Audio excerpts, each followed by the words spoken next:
নমস্কার বন্ধুরা, স্বাদের ঠিকানায় আপনাদের সকলকে স্বাগত।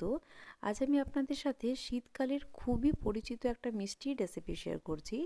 আজকের এই মিষ্টিটা কিভাবে খুব সহজে বাড়িতে বানাবেন আজ আমি সেটাই আপনাদের সাথে শেয়ার করব। আর শীতকাল মানেই গুড়ের জিনিস, তাই সব থেকে প্রথমেই মনে পড়ে নলেন গুড়ের রসগোল্লা। তাহলে চলুন দেখে নিই আজকের এই গুড়ের রসগোল্লার রেসিপি। এই গুড়ের রসগোল্লা বানানোর জন্য এখানে আমি 1 লিটার দুধ নিয়েছি। আমি এখানে প্যাকেট দুধ ব্যবহার করেছি, আর তার সাথে এখানে আমি নিয়েছি লেবুর রস, আর তার সাথে সাথে সমান পরিমাণে জল। মানে এখানে আমি একটা বড় লেবুর রস নিয়েছিলাম, সেটা 2 চামচের মতন হয়েছিল, আর তার সাথে আরও আমি এখানে 2 থেকে 3 চামচের মতন জল দিয়ে ওটা একটু মিক্স করে রেখেছি। এবারে এটা যখন ভালো করে ফুটে উঠেছে দুধটা, তখন আমি এর মধ্যে অল্প অল্প করে এই লেবু আর জলের যে মিশ্রণটা তৈরি করে রেখেছি সেটা একটু একটু করে দেবো। দেওয়ার পর এটা আমি একটু নাড়াচাড়া করতে থাকবো। এখানে আমি গ্যাসের ফ্লেমটা লো করে রেখেছি, আপনারা চাইলে এটা অফ করেও করতে পারেন, কিন্তু লো করে রাখলে খুব তাড়াতাড়ি দুধটা কেটে যায়। আমি দেখেছি যে জিনিসটা, সেটা আপনাদের সাথে শেয়ার করছি। তাই আমি এখানে একদম লো করে রেখে আমি এখানে দুধটা কাটিয়ে নিচ্ছি, মানে ছানাটা করে নিচ্ছি। দেখুন এখানে দুধটা খুব ভালোভাবেই কেটে গেছে। আর এখানে আমি যতটা লেবুর রসের সাথে জলটা মিশিয়েছিলাম পুরোটা আমার ব্যবহারও হয়নি, অল্প একটু রয়ে গেছে। সেটা আমি আর এখানে ব্যবহার করব না, যেহেতু ছানাটা খুব ভালোভাবেই কেটে গেছে। এবার আমি এর মধ্যে সঙ্গে সঙ্গে একদম ঠান্ডা জল ব্যবহার করব। মানে এখন শীতকাল, ঠান্ডা জল মানে এখন হচ্ছে নর্মাল ট্যাপ ওয়াটার দিয়ে আমি এটা একটু কিছুক্ষণ রেখে এটা আমি ভালো করে একটা জায়গার মধ্যে ঝরতে দিয়ে দেব, মানে জলটা যাতে ভালো করে বেরিয়ে যায়। এবারে দেখুন এখানে পাটালি গুড় নিয়েছি, মানে নলেন গুড়। এই পাটালি গুড়টা আমি এখানে ছুরি দিয়ে এইভাবে ছোট ছোট করে কেটে নিচ্ছি, যাতে কি এটা যখন আমি জলে দেবো তখন খুব তাড়াতাড়ি এটা মিশে যাবে। এইভাবে আমি অর্ধেক এখানে গুড়টা নিয়েছি।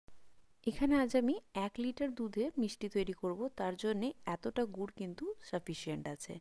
এবারে আমি এখানে এটা সরিয়ে দিলাম, আর এখানে দেখুন আমি ছানাটা প্রায় আধ ঘন্টার জন্যে এইভাবে একটা কাপড়ের মধ্যে দিয়ে রেখেছিলাম। আর যাতে কি এর পুরো জলটা বেরিয়ে গেছে, আর তার সাথে আমি ভালো করে 2বার ঠান্ডা জলে ছানাটা ধুয়ে নিয়েছিলাম, যাতে কি এর মধ্যে যে লেবুর যে গন্ধটা সেটা একদমই না থাকে। আর এবারে দেখুন এটাকে খুব ভালো করে হাত দিয়ে একটু ভালো করে মেখে নিতে হবে, খুব ভালো করে এটা নরম করে মেখে নিতে হবে। এবার আমি এর মধ্যে দিয়ে দিচ্ছি কর্নফ্লাওয়ার। আমি এখানে অল্প একটু কর্নফ্লাওয়ার দিয়ে আজকে মিষ্টিটা তৈরি করব। এখানে ময়দা দিয়েও আপনারা তৈরি করতে পারেন, আমি এখানে কর্নফ্লাওয়ার দিচ্ছি। 1 লিটার দুধ দিয়েছি, তার জন্য এখানে আমি 1 চামচ, মানে ছোটো চামচের 1 চামচ কর্নফ্লাওয়ার দিয়েছি।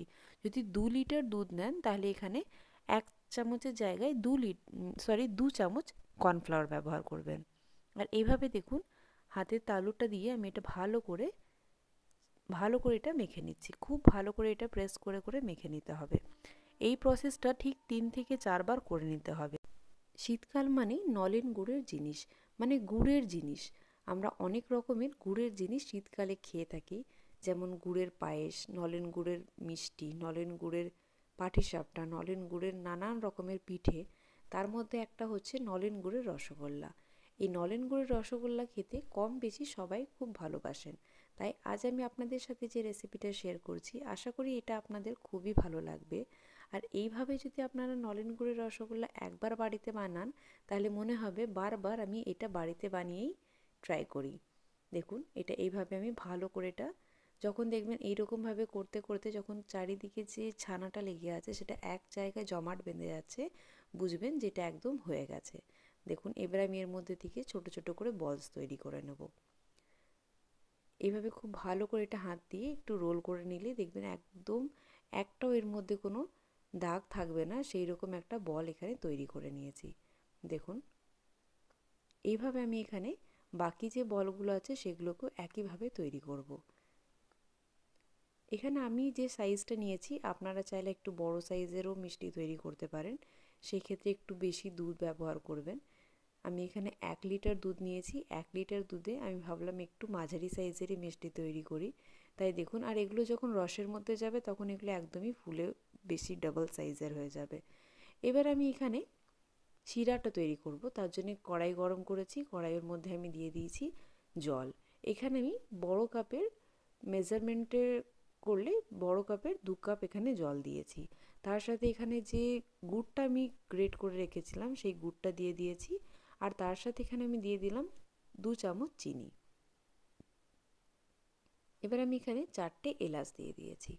এবার এগুলোকে একটু নাড়াচাড়া করে নেব। খুব ভালো করে এটা ফুটতে হবে। যতক্ষণ না গুড়টা ভালো করে মেল্ট হয়ে যাচ্ছে ততক্ষণ কিন্তু এর মধ্যে একদমই মিষ্টিগুলো দেওয়া যাবে না। খুব ভালোভাবে এটা ফুটতে হবে, তার জন্য এটা আমি ভালো করে একটু মিক্স করে দিলাম। মিক্স করে একটু ঢাকা দিয়ে দিয়েছি যাতে কি খুব তাড়াতাড়ি এটা একটু ফুটে ওঠে। এবারে দেখুন এটা একটু ফুটে উঠেছে। আমি এবারে ঢাকাটা খুলে নেব। ঢাকাটা খুলে এবারে আমি দেখছি এটা খুব ভালোভাবে ফুটে উঠেছে, মানে যে গুড়টা দিয়েছিলাম সেটা একদম ভালো করে এখানে মেল্ট হয়ে গেছে। আর শিরাটাও ভালোভাবে তৈরি হয়ে গেছে। একদম পাতলা শিরা তৈরি করতে হবে, নইলে কিন্তু মিষ্টির ভিতরে রসটা একেবারেই ঢুকবে না। এবারে আমি এখানে মিষ্টিগুলো এক এক করে দিয়ে দিচ্ছি।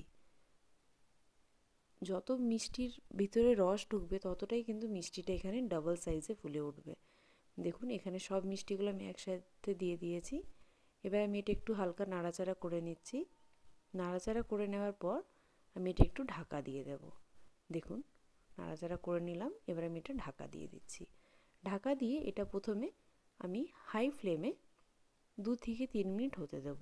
হাই ফ্লেমে 2 থেকে 3 মিনিট হওয়ার পরেই দেখবেন মিষ্টির সাইজটা একটু বেড়ে গেছে। এবারে দেখুন আমি এবারে ঢাকাটা একটু খুলে আপনাদের দেখাচ্ছি। মিষ্টির সাইজটা একটু বেড়ে গেছে। আবার এটা একটু নাড়াচাড়া করে আমি মিষ্টিগুলোকে এপিট ওপিট করে ঘুরিয়ে দিলাম। আবার আমি এটা ঢাকা দিয়ে দিয়েছি।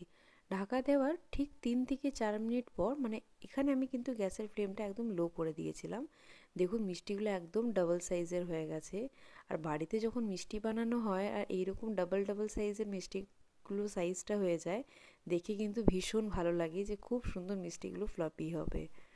এবারে দেখুন এটা আমি লো ফ্লেমে প্রায় আরও 5 থেকে 7 মিনিট করে নিয়েছি। একদম 7 মিনিট পর আপনাদের এটা আমি খুলে দেখাচ্ছি। দেখুন কি সুন্দর একটা কালার ধরে নিয়েছে। একদম নলেন গুড়ের রসগোল্লা বাড়িতেই খুব সহজভাবে আপনারা তৈরি করে নিতে পারবেন। এই রেসিপিটা ফলো করে একবার অবশ্যই বাড়িতে নলেন গুড়ের রসগোল্লা ট্রাই করবেন। আর দেখুন এটা কতটা সফট হয়েছে। এটা এখন ভীষণ গরম, তাই আমি আপনাদের বোঝাতে পারছি না, কিন্তু এটা ভীষণ নরম হয়েছে। ছানাটা যতটা ভালো করে মাখা হবে মিষ্টি কিন্তু ততটাই নরম হবে। এবার আমি এটা তুলে নিচ্ছি। খুব সহজভাবে এই নলেন গুড়ের রসগোল্লাটা আজ আমি আপনাদের সাথে শেয়ার করলাম।